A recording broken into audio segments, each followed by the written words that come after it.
चुकीचं व्हायला नको ते परत. तर केला चालू. तर तिरुपती बालाजीची पहिली बायको आहे महालक्ष्मी, म्हणजे विष्णूच्या अवतारातली, आणि दुसरी बायको आहे ती पद्मावती आहे. महालक्ष्मी ही कोल्हापूरला रुसून आलेली आहे तिरुपतीवरनं. तर का रुसून आली ह्याचं कारण सांगतो तुम्हाला. पहिल्यांदा ब्रह्मा, विष्णू आणि महेश हे तिघजण देव, ह्या पृथ्वी तलावर सगळ्यात देवश्रेष्ठ मी आहे असं तिघांना गर्व आलेला होता. तर एक भृगु ऋषी नावाचे तपस्वी मनुष्य होते. तिघ देव देखील त्या भृगु ऋषींना गुरु मानत होते. मग गुरुंना समजले हे गर्वपणा करायला. गुरु स्वतः जाऊन त्यांना भेटले आणि सांगितले, तुम्ही किती केला तर देव आहात आणि असा गर्वपणा करू नका. मी तुमच्या तिघांची परीक्षा घेतो. जो कोणी परीक्षामध्ये पास होईल तोच ह्या पृथ्वी तलावर सगळ्यात देव श्रेष्ठ होईल. तुम्हाला मान्य आहे का विचारलं. तिघही मान्य केले, कारण गुरूंची आज्ञा पाळली पाहिजे. मग तिघही आमंत्रण देतात भृगु ऋषींना, तुम्ही आमच्या घरी या आणि आमची परीक्षा घ्या आणि आमच्या तिघापैकी कोण श्रेष्ठ आहे तुम्ही ठरवा. मग भृगु ऋषी जातात पहिल्यांदा शंकर भगवानकडे परीक्षा घेण्यासाठी. बाहेरून शंकर भगवानला आवाज येतात. तर शंकर भगवान आणि पार्वती गुहेमध्ये बोलत बसलेले असतात, गप्पा मारत बसलेले असतात. ते इतकं मग्न असतात की बाहेर भृगु ऋषी आलेलं शंकर भगवानच्या लक्षात येत नाही. भृगु ऋषींना राग येतो. आम्हाला परीक्षा घ्यायला घरी बोलवतात, हिने अतिथीचे स्वागत करण्याची, गुरुची सेवा करण्याऐवजी हे काय करत बसल्यात म्हणून रागाच्या भरात त्या भृगु ऋषीने शंकर भगवानला शाप देतात, या पृथ्वी तलावर तुझी मूर्तीची पूजा होणार नाही, लिंगाची पूजा होणार. म्हणून आपण ह्या पृथ्वी तलावर महादेवाच्या पिंडीची म्हणजे लिंगाची पूजा करतो भृगु ऋषीने शाप दिल्यामुळे. दुसऱ्या ठिकाणी जातात भृगु ऋषी ब्रह्मदेवाकडे. ब्रह्मदेवाची बायको सरस्वती वीणा वाजवत असते आणि ब्रह्मदेव ऐकत बसलेला असतो. बाहेरून भृगु ऋषी त्या ब्रह्मदेवाला आवाज देतात. तर ही दोघं नवरा बायको संगीतमध्ये इतकं मग्न असतात की बाहेर भृगु ऋषी आलेलं ब्रह्मदेवाच्या पण लक्षात येत नाही. जन विश्व निर्माण केलं, जनसृष्टी निर्माण केली, त्या ब्रह्मदेवाला देखील त्या भृगु ऋषीने शाप दिलेला आहे, या पृथ्वी तलावर तुला कोणीही पूजणार नाही, तुझं मंदिर कुठं उभारलं जाणार नाही. फक्त शापाला विशाप म्हणून ब्रह्मदेवाचं जन्मस्थान आहे राजस्थान पुष्कर. पूर्ण पृथ्वी तलावर त्याचं एकच मंदिर आहे, त्याला कुणीही पूजत नाहीत. तिसऱ्या ठिकाणी जातात भृगु ऋषी विष्णूकडे.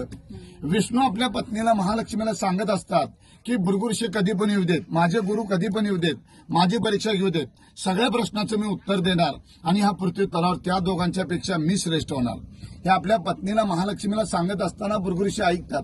मी परीक्षा घ्यायच्या अगोदर आपल्या बायकोला मोठेपणा सांगायला म्हणून त्या भृगु ऋषीने विष्णूच्या छातीवर इथे लाद घातलेल्या. कधी बालाजीला योग आला तुम्हाला जाण्याचा पुढे भविष्यात, तर तुम्हाला तिथं सगळं बघायला मिळेल.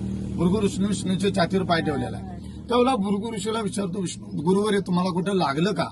महालक्ष्मीला राग येतो, तुम्ही एवढे देवादेव श्रेष्ठ म्हणून मला सांगतायसा, तुमच्या छातीवर त्यांनी पाय ठेवलं आणि तुम्ही त्यांनाच विचारताय लागलं काय म्हणून.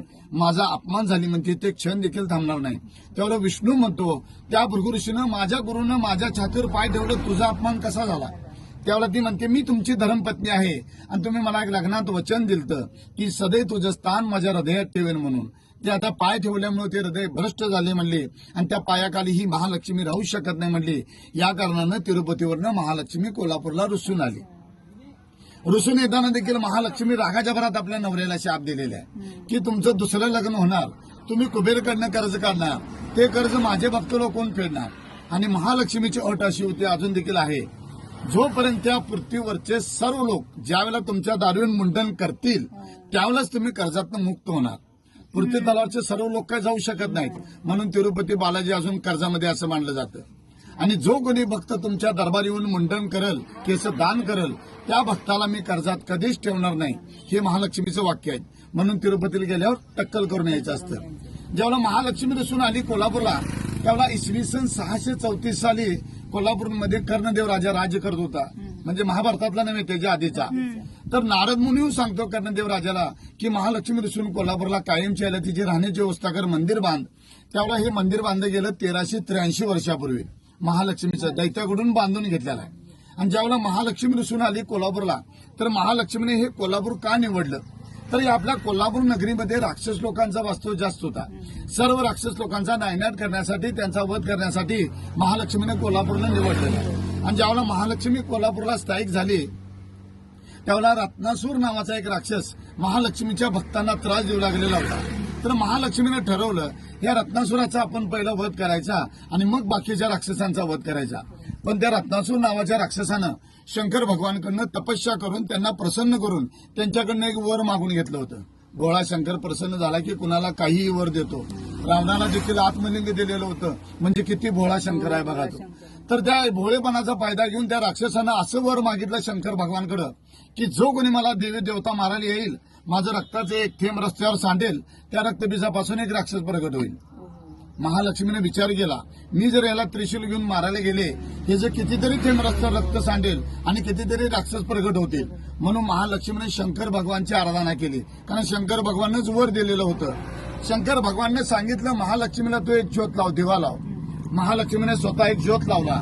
स्वतः शंकर भगवान त्या ज्योतमध्ये विलीन झाले आणि ज्योत तो आपोआप मोठा झाला आणि त्या रत्नासुराच्या अंगावर जाऊन पडला आणि त्या रत्नासुराचा भस्म झाला. म्हणजे रक्त काय सांडायचा संबंध नाही. आणि जे महालक्ष्मीने ज्योत लावला, त्या ज्योत पासून प्रगट झाला तो ज्योती. आणि आपल्या कर्नाटक महाराष्ट्र लोकांनी बा लावला म्हणून ज्योतिबा. महालक्ष्मी प्रसन्न झाली. माझ्या भक्ताचं रक्षण केलंस तू, सदैव तू माझा भाऊ म्हणून माझ्या पाठीशी राहशील आणि या विश्वात तुझं जागरूक देवस्थान म्हणून ओळखलं जाईल. म्हणून महालक्ष्मीने आशीर्वाद दिलं आणि हे ज्योतिबाचं स्थान झालेलं आहे. ज्योतिबा मंदिर पहिलं छोटं होतं, त्याच्यानंतर